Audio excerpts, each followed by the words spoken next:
Γεια σας, είμαι η Καλλιόπη. Καλώς ήρθατε στο Greek Storyteller. Βρίσκομαι ακόμη στην όμορφη Κρήτη, στο Ηράκλειο και έχω μια υπέροχη θέα, όπως βλέπετε. Σήμερα θα σας διαβάσω μια πολύ ωραία ιστορία και λέγεται «Οδός Ευτυχίας, Happiness Street» της Ελισάβετ και Χαρίκλια Σαρλωτάκη. Τα παιδιά επιστρέφουν στο σπίτι μετά από τις καλοκαιρινές διακοπές και παίρνουν τις ακουαρέλες τους, τις μπογιές τους και τα πινέλα τους για να ζωγραφίσουν τις αναμνήσεις τους. Πάμε να το διαβάσουμε. Οδός Ευτυχίας, Happiness Street, της Ελισάβετ και Χαρίκλια Αρκολάκη. Αυτό το βιβλίο είναι δίγλωσσο. Μέσα θα το βρείτε και στα αγγλικά και στα ελληνικά. Σήμερα όμως θα το διαβάσουμε στα ελληνικά.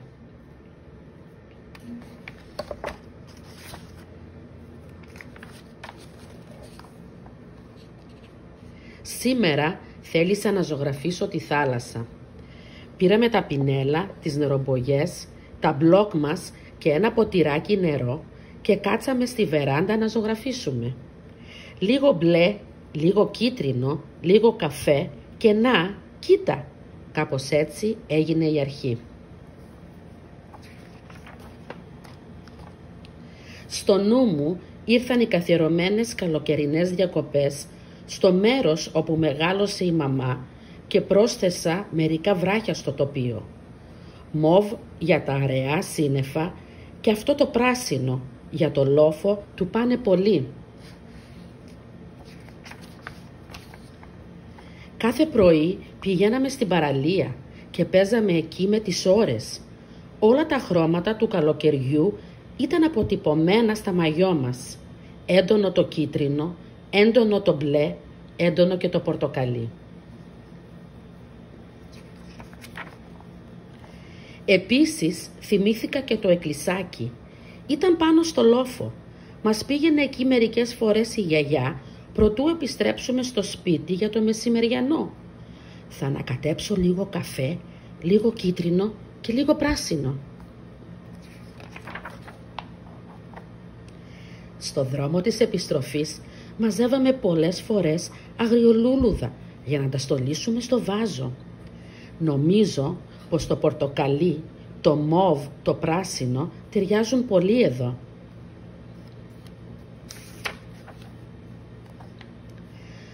Όταν φτάναμε πια στο σπίτι και αφού είχαμε φάει το φαγητό μας, μας πρόσφερε τα πιο νόστιμα φρούτα. Πράσινο για το σίκο, πορτοκαλί για το βερίκοκο και κόκκινο για το γερμά. Είχε και μια γάτα η γιαγιά.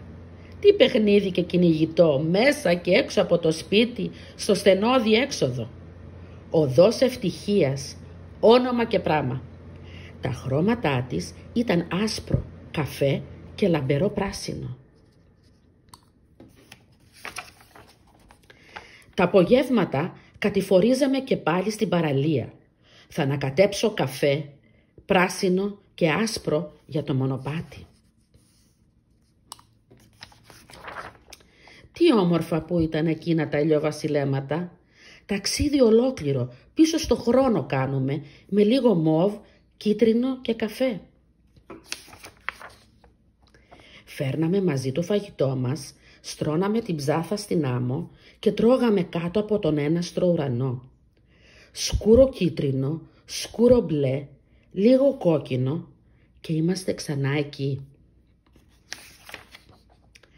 Όταν πια έμπαινε το φθινόπωρο, θυμάμαι το τοπίο άλλαζε δραματικά. Ξέραμε τότε πως έφτανε η ώρα να φύγουμε. Ερχόταν η μαμά. Σκουραίνουν τώρα πολύ τα χρώματα. Έντονο το μπλε, βαθύ το πράσινο. Για δες όμως η σύνθεση πως αλλάζει πάλι και πως τα μουντά χρώματα κάνουν χώρο και για άλλα πιο χαροπά. Η μαμά έφερε μαζί της και το άσπρο, το ροζ, το χρυσαφί και μιαν υπόσχεση πως ναι, θα φεύγαμε αλλά θα επιστρέφαμε ξανά.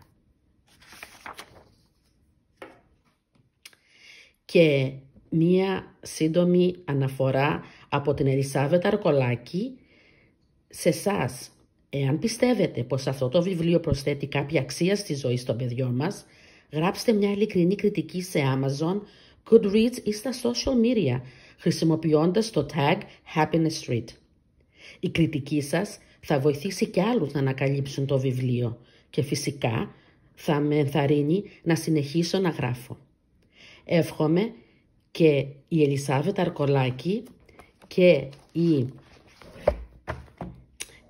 Χαρίκλη Αρκολάκη να μας χαρίσουν και άλλες τέτοιες όμορφες στιγμές. Ευχαριστώ. Ελπίζω να σας άρεσε αυτό το όμορφο βιβλίο που ήταν γεμάτο χρώματα του ουρανού, της θάλασσας και της γης. Εύχομαι και εσείς να έχετε τις ωραιότερες αναμνήσεις από τις δικές σας διακοπές και να ξαναδιαβάσουμε μαζί το Οδός Ευτυχίας, Happiness Street. Ευχαριστώ που παρακολουθείτε το κανάλι μου.